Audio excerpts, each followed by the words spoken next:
Ruatahuna, and I was going to tell you about the fantastic experience I had in Wellington Hospital a couple of weeks ago and the superb nurses.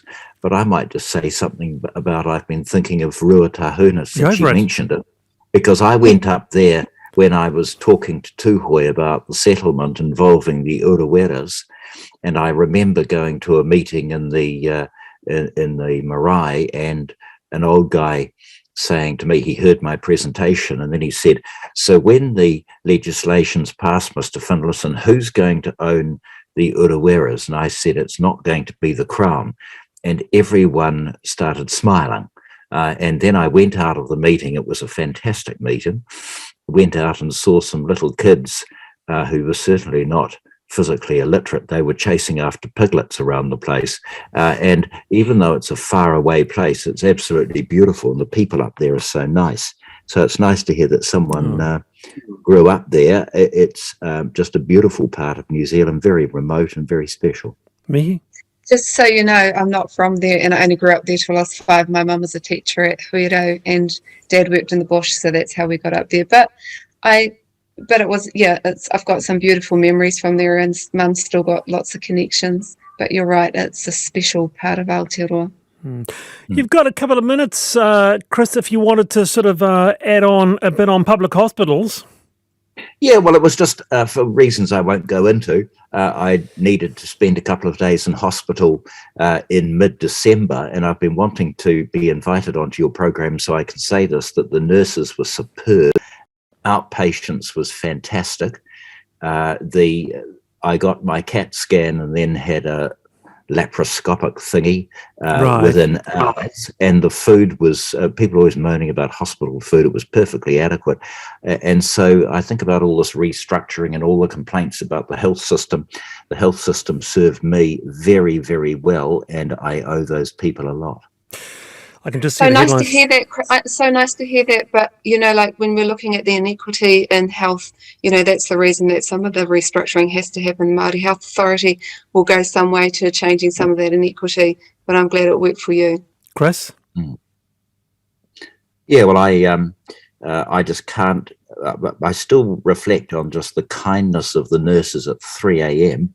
And if you go to outpatients at sort of 10 o'clock at night, it's absolutely jam-packed, but the service I got was fantastic. I can just see the headlines now. Chris Finlayson praises the New Zealand public health system. Much to come this afternoon. Mihi Forbes and Chris Finlayson with us. Do stay with us from 4 to 5 right here, The Panel.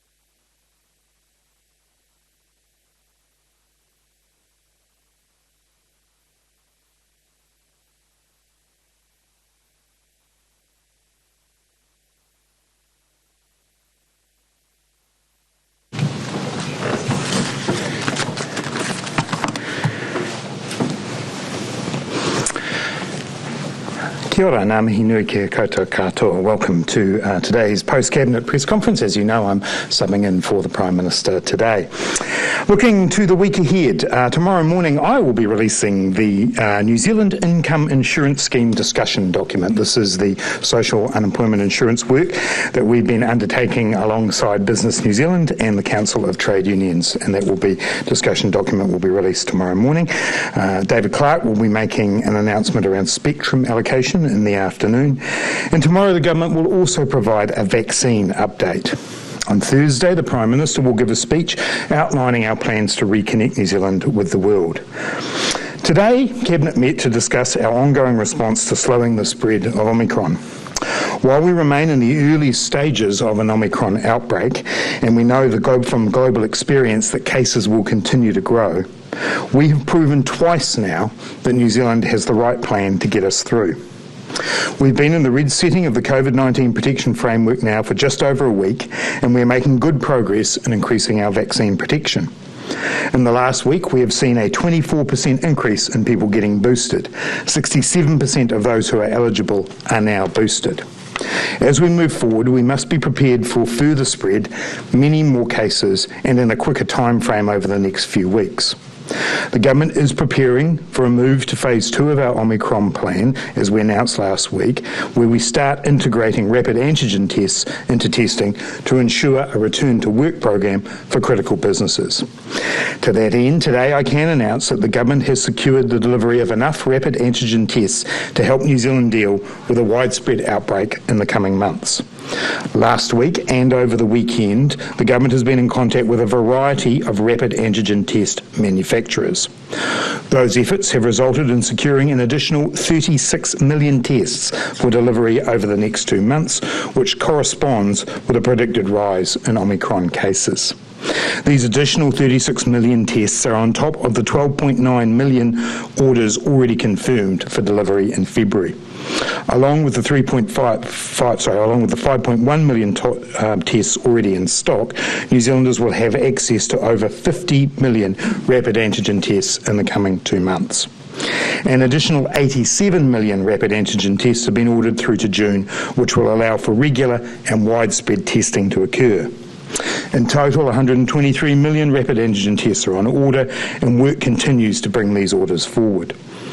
Modelling on the use of rapid antigen tests through the outbreak suggests that during the peak, we will likely be using 9 million rapid antigen tests a week, which is the equivalent to testing a quarter of New Zealand every day, or all of New Zealand twice a week. That scale of testing will go a long way to reducing the risk of an infected person going to work and infecting others, and will help with keeping critical services and supply chains open and moving. In the past week, 2 more types of rapid antigen tests have been approved for use in New Zealand, bringing the total number to 11, with several more going through the approval process. It must be noted here that the Ministry of Health and ESR continue to only approve tests that meet a very high threshold for quality. There is significant global supply constraint at the moment, so the government is working alongside businesses to assist with ensuring that orders are met. To be clear, businesses bringing in their own rapid antigen tests can continue to do so and use them how they like. We're doing all we can, working alongside business to ensure that as much of the economy as possible can stay open, while continuing to reduce the spread of Omicron that has placed enormous pressure on health systems overseas. Our plan aims to avoid this in New Zealand. I'm happy to take your questions. Cheers. Why is it so difficult for a pregnant woman in Afghanistan to come back to New Zealand?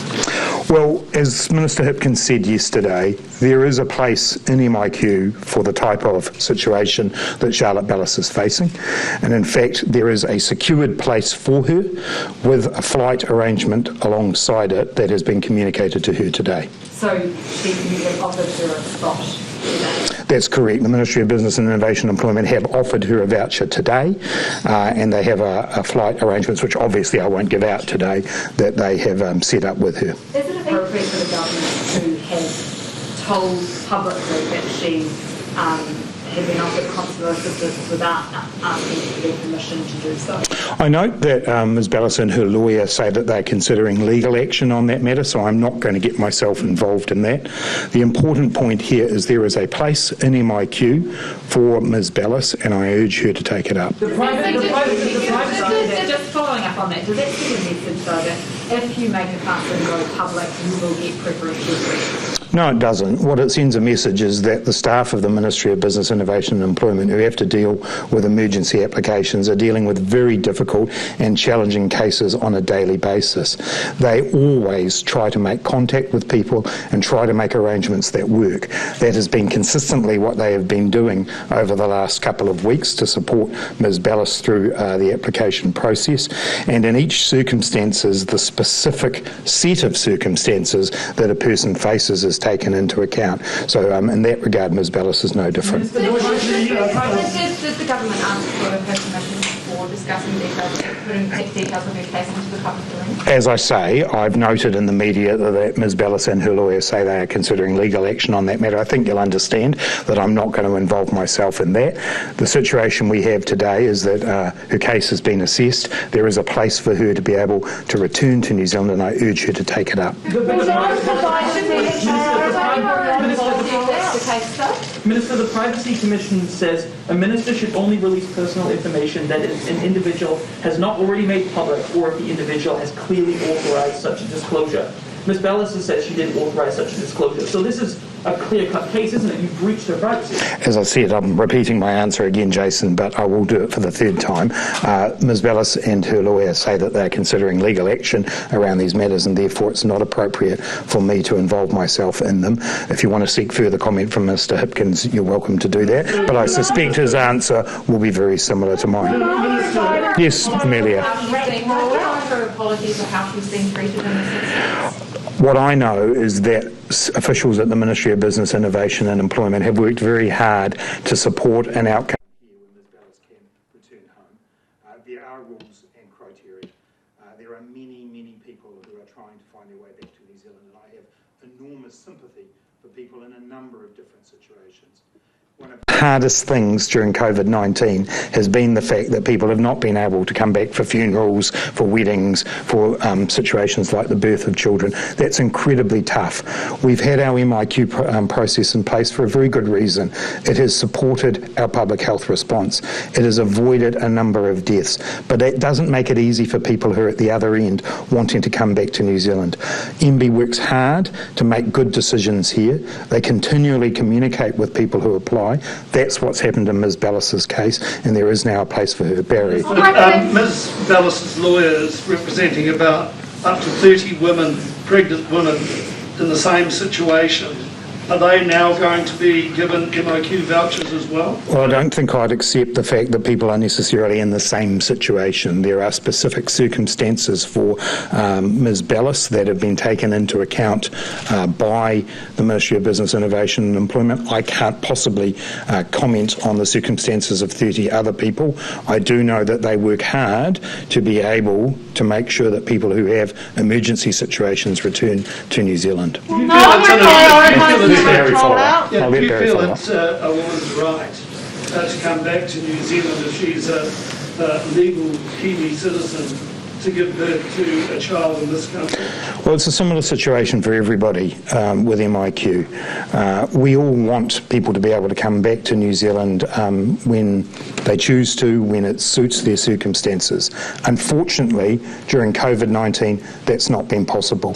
The government's taken the view, and I think most New Zealanders have endorsed the view, that we should do all we can to keep COVID-19 out of New Zealand while we get ourselves vaccinated, while we get ourselves boosted. That means really difficult decisions have to be made on a daily basis, and these cut across huge number of circumstances. Because we have an understanding that there are medical situations, there are personal situations that need exemptions, we have emergency allocations. Then there is a process to go through those. I appreciate for people that it can feel bureaucratic or it can feel frustrating, but that's because MB is dealing with so many different applications. In the case of Ms Bellis, there is now a place for her in MIQ. We'll just stay there and there. On rapid antigen testing, can you categorically say that absolutely no private orders will be affected by the government's action? What, as you'll note in the press release that Minister Verrill has put out today, you've got the assurance there from one supplier with Abbott that did not occur, that orders have been dealt with as they've been put in, and that is the process that we're working through. You'd have to give me a specific example, but from the information we've been given, orders are being processed in the order in which they were made. And has Cabinet made decisions about reopening the border today? So Cabinet's had discussions about reconnecting New Zealand, and as I noted in my introductory remarks, the Prime Minister will be speaking about that on Thursday. Down the front here. Thank you. Will there be priority for Māori providers for the RAPS rollout? And secondly, will there be additional support for Māori whānau to isolate with Omicron so they don't have to isolate in cars and sheds. Well, we certainly wouldn't want that occurring. And as we announced in October last year, $120 million has been set aside both for the vaccination campaign, but also to work alongside Māori health providers, Māori social service providers, to be able to support whānau if they do need to isolate. So part of that funding was allocated for that reason, and I know that ministers are working through with agencies at the moment how we can best provide that support. On the matter of rapid antigen testing, we're working through that process at the moment. Obviously, our first priority continues to remain keeping utilities going, emergency services, the food supply chain, but we are also conscious of the need of supporting social service providers to be able to support those communities who are vulnerable. So it's the Māori providers that go into those deep areas and supply Rāwhiti, as an example, and they're the ones that will reach those whānau. So will they be prioritise those Māori? So we continue to work with Māori providers who have done a superb job through COVID-19. The role of rapid antigen testing we have to be careful about what it's for.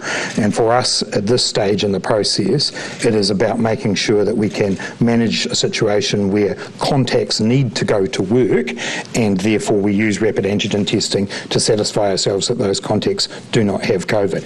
As we move through the process, there will be a wider distribution around rapid antigen tests, and equity issues will very much be part of that. At what point are you hoping general public will be able to get access to this? Well, that will come with time. Our priority at the moment is making sure that utilities, keeping the lights on, keeping water services running, the food supply chain, those continue to work. And I think everyone will understand that should be the priority. We've looked at what happened in other countries where that didn't occur and it caused major disruption. Over time, as supplies increase, no doubt there will be a wider availability. Because you did say in your opening remarks you're expecting another 87 million tests coming in later in the year. Is that the point where you start to widen it out, or would that still just be enough to cover those critical industries? I think as we move on through this, you will see a wider range of people having access to rapid antigen tests. But bear in mind, this is not about a business being able to operate per se. It's not about people being able to go about their business. This is about dealing with a specific set of circumstances around contacts and making sure that those contacts can continue to go to work. We will, in due course, make further announcements about the way that we see that. But equally, people themselves, as we move through this process, will be able to purchase them. I'm not going to put a time on that today, though. Will you be supplying schools with rapid antigen tests? Well, again, similar. It's in the same category. At the moment, the particular focus that we've got is around the contact issue and making sure that we have critical services provided, emergency services provided. We're not in a position right now today where that is needed, so we do have the space and time to be able to work through where schools fit, alongside what I would suggest might be some other high-risk settings that we might need to work through, such as aged care facilities. And just confirming they're going to be free for everyone. We made that commitment. Henry. I've spoken to a number of teachers who got the visa to come to New Zealand from overseas. They're part of that 300 teacher announced the note last year. You're currently in the making spot in the terms already begun. Flexibility to review them and using the leavers. Looking back, would it have been smarter to link those visas to the emergency space? I understand, Henry, that you're going to be getting a response directly from Minister Hipkins's office on this question. What I can say more generally is that visas don't usually have a particular time limit to attach to them, so therefore an MIQ spot won't necessarily be attached to a visa spot. What we have tried to do is make sure that where critical workers are needed, that we prioritise them, but I'll leave Minister Hipkins to give you the detail on that. Currently there's no real distinction between indoor events and outdoor events, despite the fact that you're much safer at an outdoor event, even though a lot more people than say an indoor event, 99 people, which is allowed under the control. Has the government considered at all trying to put those up to incentivise people who are doing things outside as opposed to just alone? That isn't advice that we've received from the Ministry of Health. The red traffic light settings were put together with the Ministry's advice, and they didn't at that time advise us to do that. I think the really important thing is whatever setting you're in, that you continue to do the basic public health measures that underpin the framework. That is, wear a mask, keep social distance from people that you don't know, make sure you practice good hygiene. Those are the things that, will fundamentally support and protect us, but we simply haven't had the advice along the lines that you're suggesting. Claire. We'll go Claire and then you, Peter. New Zealand is reportedly cancelling flights because so many of their staff are now in isolation and they can't keep up their usual schedule. Are you looking at bringing companies like that into the RAT scheme earlier than phase 2 if it gets too bad for them? My understanding is that Air New Zealand is already operating a rapid antigen test system using the stocks that they have in order to deal with exactly the issue you raise. Truncate isolation services because of it. I see what you mean, yeah. No, we haven't had that request come through to us. We've been in pretty close contact with Air New Zealand. I haven't heard that they believe they're in a situation where they need that. Were they to ask us about that, we would obviously take the advice from the Ministry of Health about it. Peter. We'll just go to Peter and then. Can vaccine passes be upgraded to show the booster status of the person? This is an issue that the Ministry of Health is working through. Clearly, when they were established, it was designed to deal with the 2 doses. There is some specific changes that need to be made to them in order for them to show a 3rd shot, but I do know that the Ministry is working on that. Mr. Robertson, can I ask you about Sir Ian Taylor, who wrote a column last Friday that it would seem that these 20 million rapid antigen tests were facilitated by him. He said that the government, if they had moved 8 weeks ago, when the offer was first made, all the supplies, that 20 million would be here already. Oh, I'm not sure. I'd have to go back and see whether we're talking about the same 20 million or not, Barry. We're talking about the company that you contracted today. Yeah, as I say, I'd need to make sure whether we are talking about exactly the same thing there. Look, I've been in correspondence with Sir Ian and met with him as well. He's a person who wants to make sure that New Zealand emerges through COVID strongly, and we've been working very closely with him in recent times. I think the government has moved quickly and rapidly as we've altered our own strategy to where rapid antigen tests now fit. If you think about it, in the elimination strategy that we were operating, PCR testing remained the most important way that we could deal with COVID-19. As our strategy shifted, the Ministry of Health began ordering rapid antigen tests. So I don't think I'd accept that part of what Sir Ian is saying. Amelia and then Bernard, yeah. The OECD has again said that New Zealand needs to raise the age of super, and National Leader Chris Phillipson has said that he supports the policy of raising it to 67. Will a Labour government ever increase the age of super? No, we won't, and we've made that commitment. There are a lot of reasons for that, but first and foremost is that for many New Zealanders, even reaching the age of 65, when you're in manual labour in particular, it's tough. And we think that there's a commitment that we've made, a social contract, if you will, with New Zealanders to make sure that they have dignity in retirement and support in retirement. I recognise that there is a cost associated with that, but that's the priority decision that we make. As an economy, I believe we can afford that. If you're asking me in 10 years' time or 20 years' time, I'm not going to answer for that. But for the Labour government that stands here today, our commitment has not changed. And would you consider sort of changing the structure of super? So, for example, the idea of using it as a universal basic income and then taxing other incomes above it. Is that something you would consider? No, that's not something we put any focus on at all. Bernard. Would you consider hiring the... Sorry, we're just going to do Bernard and then we'll come back to you. Minister, the OECD said they were worried about a possible sharp drop in the housing market. Would the government act to ensure that didn't happen? Yeah, look, I mean, there's a lot of forecasting, speculation and comment in the OECD report, and so I tend to, listen to that, but also listen to what we see from forecasters here in New Zealand, the Reserve Bank, Treasury and others. They are not forecasting the kind of sharp drop that you're talking about. They are forecasting a drop over the course of the next year or so. As I've often said, our position is we do want housing to be more affordable and that we will take action to do that, but I haven't seen anything in the forecasts that we rely on here in New Zealand that would cause me to intervene in that situation. Do you agree with the 47% of people in the one News Kantar poll who said they wanted to see house prices fall a lot? Yeah, I think what's important there is that the message I get from that poll is that New Zealanders want housing to be more affordable. They want people to be able to buy their own home and live in their own home, and they want to make sure that the price of housing reflects that value. That doesn't necessarily translate to people wanting the value of their own home to drop. And so I do think we've got to be a little bit careful about polling questions like that. Regardless, we share the aspiration of New Zealanders that we want more people to own their own home. It is a long journey to come back from around 30 years of the way in which our housing market has gone in the direction it has, but we believe we're undertaking the things that need to be done in that space. Party leaders have been calling for a reduction in the age of superannuation because of our lifespan. Has that been a point of discussion for government?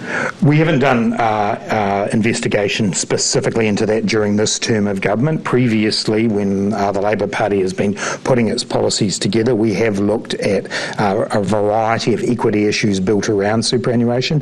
In the end, we came to the decision to leave the settings as they are, not as we've heard today the National Party and others would prefer to see that rise. So we've made the decision not to alter those settings. Minister, did Cabinet today make a decision around the borders? Cabinet a paper was discussed at Cabinet today, as is often the case when it comes to Cabinet decisions. There are things that need to be followed up from that, and that will be done. Okay, because on Thursday you said that there is a speech about opening up New Zealand. Cabinet has met today, so can we read into that Cabinet has made a decision and it's going to be announced? I'm not going to. You can read into whatever you like, Jason. That's not what I'm saying. What I'm saying is that there will be a speech on Thursday on reconnecting New Zealand, and as you would expect, we discussed all aspects of the Omicron response. And has the government or Chris Hipkins sought Crown Law advice over the privacy of Charlotte Ballas? You'd need to ask Mr. Hipkins that. Are you aware of it though? No, I'm not. Is the average asking price of $1 million for a house affordable? If not, should house prices go down? Well, as I've said, we don't believe that the price inflation we've seen in the housing market in recent years is affordable, and so we have been taking actions both in terms of the supply side, building more houses, we've got record consents, and on the demand side to be able to dampen particularly investor and speculative demand. I've often said, I don't sit here saying I want house prices to go down by X%. We set the criteria, we set the rules so that we can have a more affordable housing market, and that's what we're working towards. Would you be worried about a drop though? As I said, there's drops forecast by both the Treasury and by some economists at the moment. That is the nature of the housing market, and some of the changes we've made, some of the changes that the Reserve Bank has made. I'm not expressing a view either way on that. What I am, and I answered Bernard's question before about not intervening, we're trying to set up a stable housing market in New Zealand, and we've put the rules in place that I believe will both help do that and make housing more affordable, but it doesn't happen quickly. So the OECD today also pushed back against Kiwi savings being used for housing deposits as an issue that it's probably driven up house prices a lot. Would you ever pull that away from people as an option, or is that? No, we have no intention of doing that. And I genuinely respect the reports that the OECD does when they do their country investigations. They're very thorough, but they are also quite consistent in their advocacy for a number of policies that the government has committed that we're not going to do, and we certainly aren't going to be taking that one up. Minister, the Tamariki Maori, Ministry of Health Tamariki Maori vaccination rate has Maori at 18% and 33% for non-Maori, but Maori statisticians have it at 16% for Tamariki Maori and 40% non-Maori. Why is there such a big difference? I really don't know the answer to that question. I'm very happy to go to the Ministry of Health and find out for you what they would have as an answer to that. Those percentages, while there is a discrepancy there, it's not wild, but it is significant, and so I think it's a fair question for you to ask, which I will follow up. One thing. The reasons why the Ministry of Health won't release data because there are these discrepancies? No, that's not the reasoning that the Ministry has expressed previously, and as you know, they are working with whānau order providers. What I was going to say was that one of the things I'm extremely proud about is the way in which the Tamariki Māori vaccination campaign has been a co-design process, and I'm really pleased with the way that the Ministry of Health has worked with Māori providers, worked with Iwi Chairs Forum, worked with the National Māori Health Coalition, Commission to design the way in which that program is rolling out. And so I think over time you will see those vaccination rates rise considerably for tamariki Māori, and I think we've actually learned a lot of lessons from the way that we've gone about the whole vaccination campaign that's now informing what I think is a really good co-design process. Minister, what will you do about inflation? What will you do about inflation in the months ahead? Last year's domestic inflation for non-tradables was 5.3%, which is higher than China, Australia, Japan and South Korea. Yeah, and I mean, obviously for all New Zealanders, the rising cost of living is a concern. But even when you dig into the tradables, non-tradables split, you still see things that have significant international factors within them. So one of the things within non-tradables is around housing, and we know that the building supply issue is a global supply chain issue. So I don't think it's as easy as to say we can control something within the non-tradables environment in the way that you might be alluding to. What I would say is that if we were to take, and bear in mind, I think more than 70% of the latest quarterly inflation increase comes from two things. One, the broad housing area, which contains a number of different elements, and the other, transport, which is clearly driven by oil prices. I'll finish, John. Is driven by oil prices. If we were to try and intervene in the housing side of that, what you would be asking us to do potentially is slow down the build of state and public housing.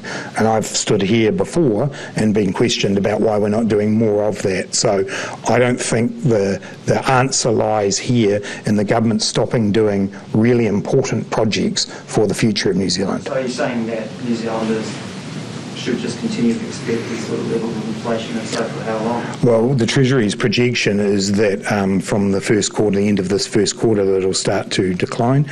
You've already seen that in the sense that in the December quarter, we had 1.4% down from 2.2% in the previous quarter, and the projections are that that will begin to improve. But I'm not diminishing the significance of people needing to deal with rising prices. That's why we continue to look out for the incomes of the lowest income New Zealanders to make sure that they can afford what they need. Minister, on inflation, in other countries, some of the blame has gone to companies with a lot of pricing power. In America, they're looking to tighten up on the monopolies. How much of a factor here do you think building materials, supermarkets and other sectors have driven the inflation as they've used their power and all the other inflation around it to take advantage and put up prices and profit money? You'll see from the actions that we've taken with the Commerce Commission inquiries that these are issues that have drawn our attention and are of concern. We did one of those with the fuel industry, and while the burgeoning oil price globally has seen fuel prices increase significantly, we have seen some control around the fuel margins as a result of the work that we did there. When it comes to supermarkets, that inquiry is underway, and we do want to make sure that we do that properly and thoroughly. As it happens, I think building supplies would be another great topic for the Commerce Commission to dig into as well. So yes, there are concerns there. Do we have all of the evidence? Not right now, because that's what the inquiries themselves are about. Just finally on housing affordability, how are you going to get to an affordable housing level, whatever that is, without a big drop in house prices? As I say, the forecasts that we're seeing now from the likes of the Treasury and a number of banks do see drops in house prices. What we've always said is that we will set the rules to try and make house prices more affordable, whether that involves a drop of the kind being forecast from the Treasury or not. How do we do it? We do it, unfortunately, over a long period of time, because it takes a long time to build up the stock of houses that we need, because we inherited such a large deficit in that stock. But we're making progress in that regard. We do it by, on the demand side, making sure that we, for example, remove foreign buyers from the existing home market, by making sure that we don't allow advantages to speculators. It has to build up. The Reserve Bank has its role as well, which obviously they're continuing to work on too. Is this market now too big to fail? You can't afford for it to drop quickly, so you're going to essentially sentence another generation of first home buyers to having to wait decades and decades before it gets affordable.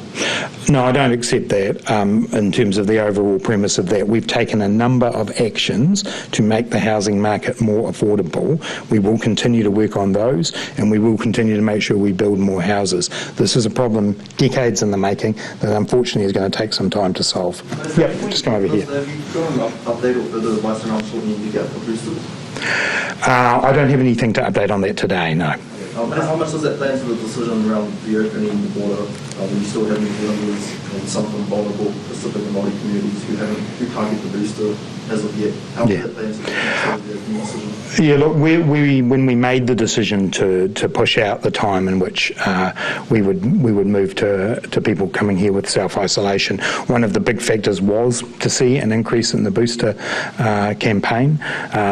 If we use the 4-month figure, it's around 82% of New Zealanders will be able to have their booster by then, but it is something that we keep continually under review. Did you consider price freezes, Minister? It's not something that we're considering. I think that kind of action is one that would have a very, very dramatic effect. It's the kind of control in the economy that we saw in New Zealand in the early 1980s, and it can have very, very significant and negative effects. What we're focused on is making sure that we lift the incomes of the lowest income New Zealanders so that they can maintain their standard of living. Minister, when will you release a list of people who will be able to take a test to get out of isolation in phases 2 and 3 of the Omicron outbreak? And do you envision private and public media asking for a friend, Henry? Look, that work's underway at the moment, and it's on the timetable that was outlined by Dr. Verrill last week. In terms of your specific question about the media, while a decision hasn't been made on that, my own view is that similar to what we did during level 4, we need a wide variety of media being able to undertake their work. Bear in mind, and I think this is a really important point, what that regime is about is making sure that if you are a contact, you can be tested and then still go to work. It's not about a business being able to operate. Businesses will be able to operate. This, however, gives them assurance if people do become contacts that they will be able to use rapid antigen tests. My own view is we need a strong media presence throughout our time in COVID. How have you modelled that you need 9 million tests a week if you don't know how many workers will be needing them? That's the model. It will be based on a predicted number of workers. I can get that for you. Just the Prime Minister's COVID scare might be emblematic of what is to come in terms of cabinet. Could you just let us know what sort of plan is either in development or has been formed if one of the members of cabinet does go down with COVID and have to isolate? Will that mean that you all have? And if so, have you got the facilities to be able to still meet as a cabinet if that happens? In answer to the last part of that question, yes. And as we did today, and as we have done many times over the course of the last 2 years, cabinet has used virtual forms to be able to meet, and hybrids where some people are in a room and some people are coming in on Zoom. So we have the facility to do that. All cabinet ministers have the facilities to work from home and perform their jobs, as indeed the Prime Minister has been doing in the last few days. Beyond that, to wider planning, there is thought going in at the moment to how we might manage that, and we'll have more to say about that when any decision gets made. So what about, but it hasn't been made. So specifically Parliament itself? Slightly different matter, Parliament itself, and I believe Parliament's Business Committee is probably meeting right about now, and I'm sure they'll be going over arrangements that the Speaker has in mind for that. Minister, last one, Bernard. Yep. 9 million rats could be used as pests. Does that imply that at that time people in the public would be able to... Obviously, it's a much wider group of people that would potentially be able to use that.